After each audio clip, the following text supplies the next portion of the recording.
Bonjour à toutes et à tous. En économie, on a souvent cette image du marché comme une sorte de grande mécanique parfaite, où l'offre et la demande s'ajustent comme par magie pour le bien-être de tout le monde. Mais est-ce que ça se passe toujours comme ça dans la vraie vie?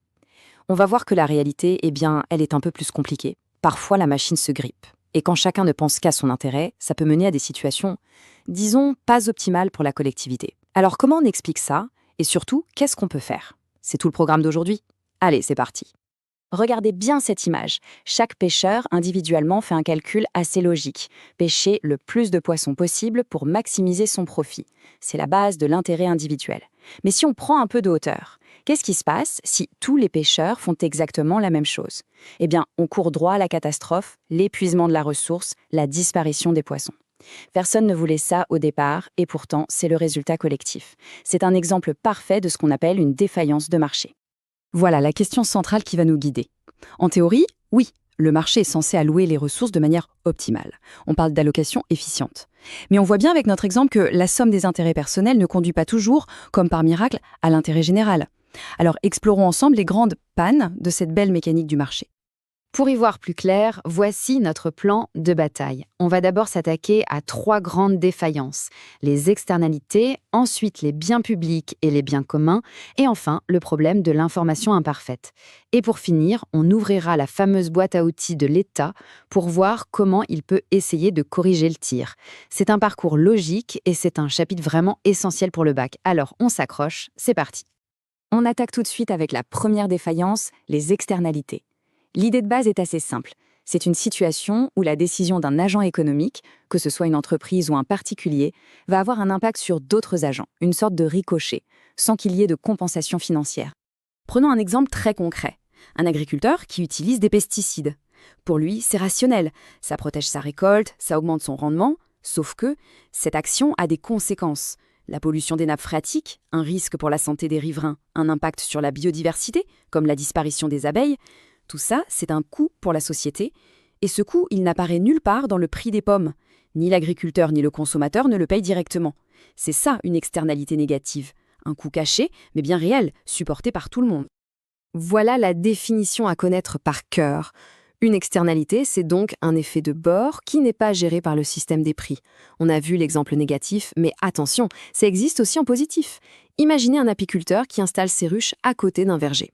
Eh bien, ces abeilles, en allant chercher le nectar, vont en même temps polliniser les arbres fruitiers. Résultat, une bien meilleure récolte pour l'arboriculteur. Et ça, sans qu'il ait eu à débourser un seul centime. C'est une externalité positive, un bénéfice gratuit pour lui. Face à ça, que peut faire l'État? L'idée, c'est d'internaliser l'externalité. Un terme un peu barbare pour dire qu'on va réintégrer ce coût ou ce bénéfice social dans le calcul économique des agents. Le système du bonus-malus écologique pour les voitures, c'est l'exemple parfait. On met une taxe, un malus, sur les voitures qui polluent le plus. Et avec cet argent, on finance une aide, un bonus pour l'achat de voitures plus propres. On modifie les prix pour inciter les gens à faire des choix qui sont meilleurs pour la collectivité. On enchaîne avec notre deuxième grande défaillance.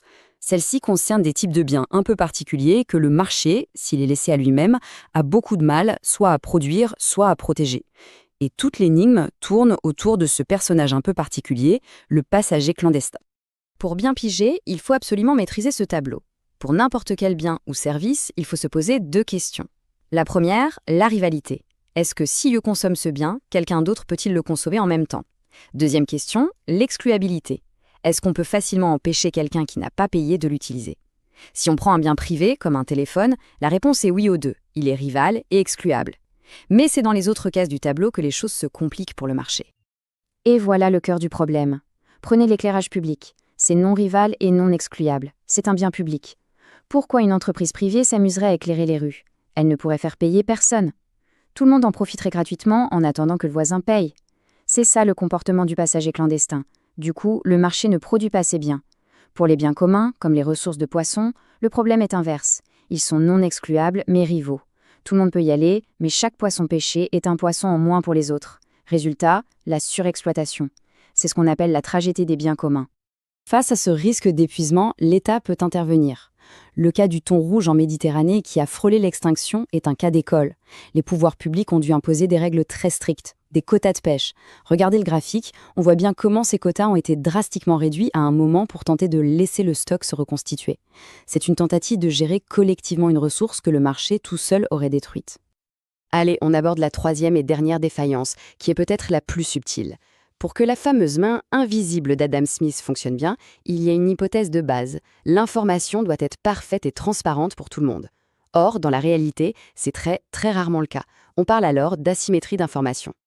L'exemple classique, c'est le marché des voitures d'occasion.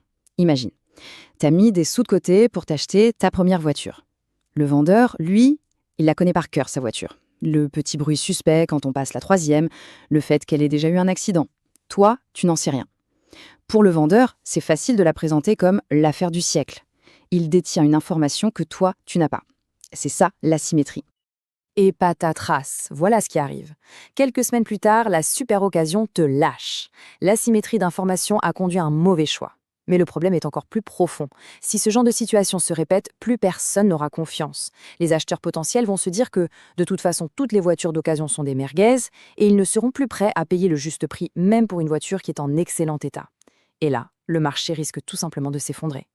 Ce phénomène a un nom bien précis en économie, la sélection adverse ou anti-sélection. C'est une sorte de cercle vicieux.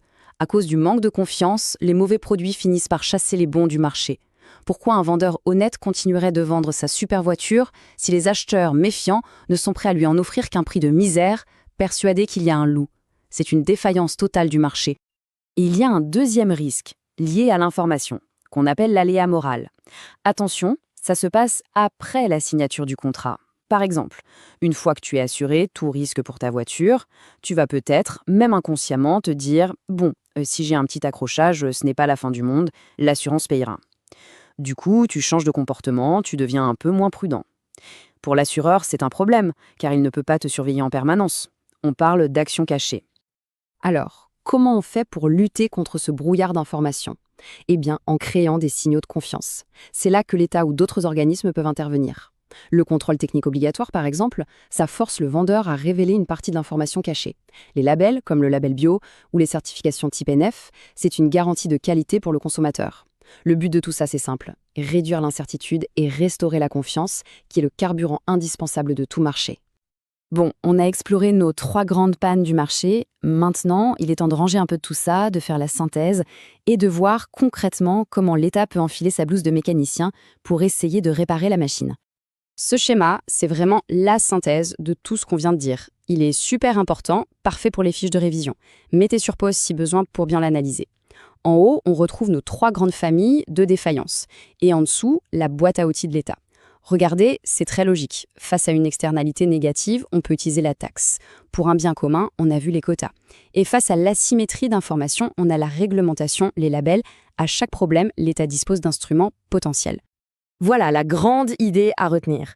Le marché n'est pas un mécanisme infaillible qui fonctionnerait tout seul dans un monde parfait. Il a ses limites, ses failles, ses défaillances, et dans ces cas bien précis, l'intervention des pouvoirs publics peut se justifier pour corriger le tir et essayer d'atteindre un résultat qui soit meilleur pour la société dans son ensemble. Et pour finir, je vous laisse sur cette question, qui est essentielle et qui ouvre sur un tout autre débat.